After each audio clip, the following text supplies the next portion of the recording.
Most technology implementations don't fail because of bad software. They fail long before the software is ever turned on. They fail when leadership says, we need a new system, but can't clearly answer the question, what exactly it must improve.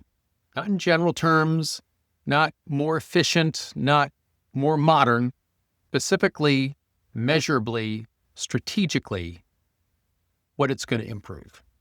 Welcome to End Business Tech Frustration, the podcast for small and mid-sized business leaders and entrepreneurs who are struggling with technology that is not meeting their business needs.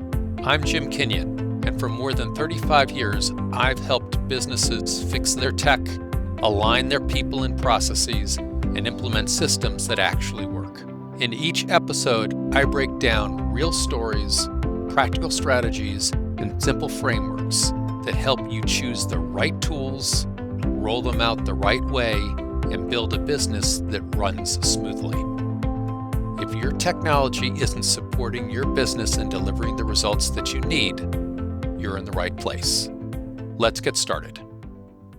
So today's story is about a mid-sized international manufacturer and distributor that decided to replace their financial procurement, manufacturing, and distribution systems.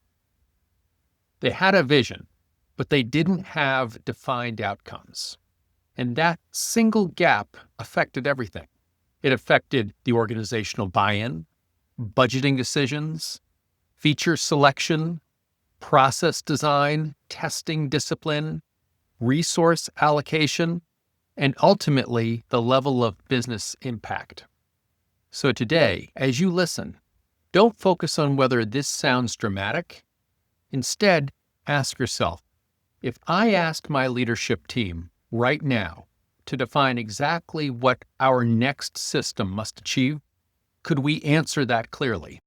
So as a little background, the organization in this story was strong. They manufactured in the US and Mexico. They distributed internationally. They had real operation complexity, and their legacy systems had reached the end of their useful life. So leadership made a reasonable decision. They said, we need to replace our core systems. And at the surface, that decision was correct. But here's what was missing. They didn't clearly define those measurable business outcomes. So for example, they didn't establish clear target reductions in cycle time. They didn't establish inventory improvement metrics. They didn't establish procurement efficiency goals, manufacturing yield targets, financial close improvements, or customer service benchmarks. So they didn't define what competitive advantage they expected to gain. So the initiative became a system replacement, not a business performance transformation. And that distinction matters more than most leaders realize. So, because measurable outcomes weren't clearly defined, the organization couldn't rally around a clear objective. The different departments saw the project differently. For example, finance saw it as an opportunity to improve processes and controls. Operations saw it as disruption. Procurement saw it as change management. Manufacturing saw it as risk. There was no shared, measurable definition of success tying them all together. So without those clear outcomes, departments didn't see the strategic urgency. Managers didn't allocate their best people to the initiative. Resources weren't prioritized to support the project. Participation wasn't treated as mandatory. So the initiative never fully became critical to the future of the business. Instead, it became an IT project. And the organization didn't take ownership or commit adequate resources to the initiative. So when outcomes aren't defined, budgets follow uncertainty. Because leadership couldn't clearly quantify the expected gains, they struggled to justify investment in advanced capabilities. For example, predictive AI analytics, tools that could have improved purchasing forecasts, optimized manufacturing schedules, predicted supply chain disruptions, identified margin erosion, automate invoice validation and processing, provide operational insight in real time. But these features were viewed as optional, and the reason for that was there were no defined performance targets requiring them. No defined goal that said, we must reduce inventory carrying cost by X%, or we must shorten manufacturing lead time by Y%, or we must improve on-time delivery by Z%. Without targets, predictive capabilities feel like a luxury. With targets, they become a necessity. So the organization purchased the platform, but they didn't fully invest in the capabilities that would have driven growth and a competitive advantage. So the lack of measurable outcomes also impacted process optimization. If you don't know what you're trying to improve, how do you redesign processes? Without clear metrics, some workflows were redesigned, while others were just simply replicated. Inefficiencies were carried forward.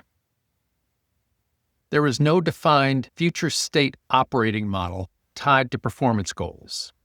And because optimization wasn't clearly budgeted or prioritized, the organization didn't fully invest in things like deep process mapping, cross-functional redesign sessions, scenario-based stress testing, exception case modeling.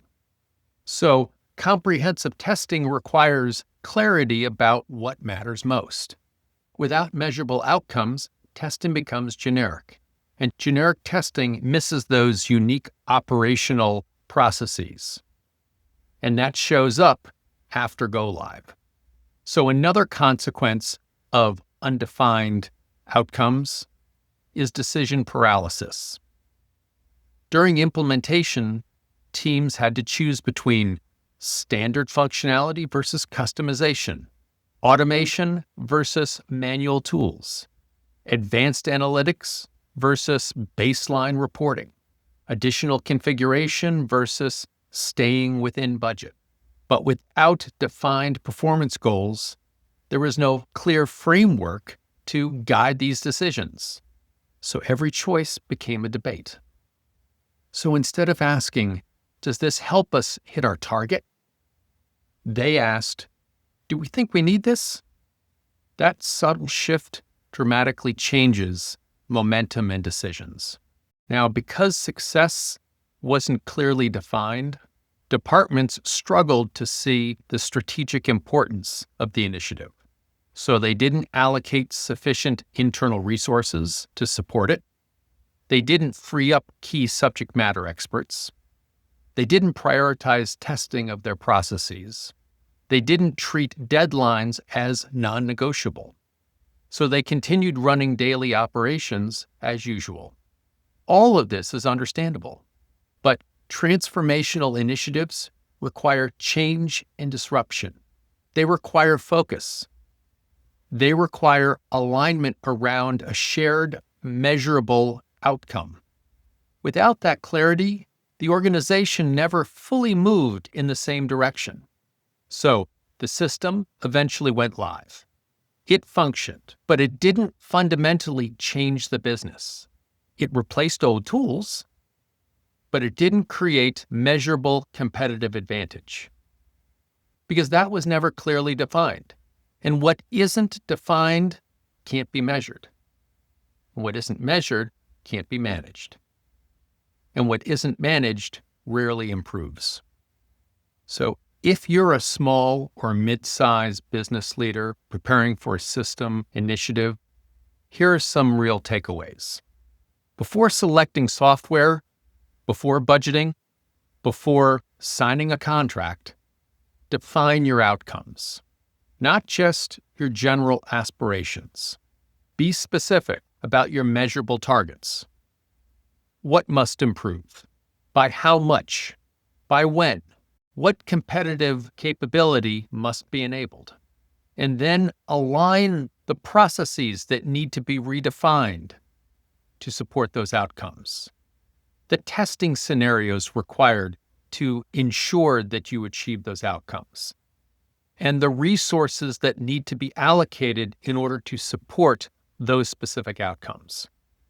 When the outcomes are clear, certain features are no longer optional. They're strategic. Process optimization becomes necessary, and the organization aligns around it. Testing becomes strategic and embraced by the organization. Departments understand why it matters, and they allocate resources accordingly. Buy-in increases across the organization and allows resources to be aligned to support the initiative. So, at the end of the day, clarity drives alignment, and the alignment drives execution, and execution drives the results that you're looking for. So before your next technology initiative, payroll, finance, CRM, ERP, manufacturing, distribution, pause. Ask your leadership team one question. If we succeed, specifically, what will be measurably better? If that answer isn't crystal clear, you're not ready to start, because replacing a system without defining the success is just an expensive motion, and motion is not the same thing as progress.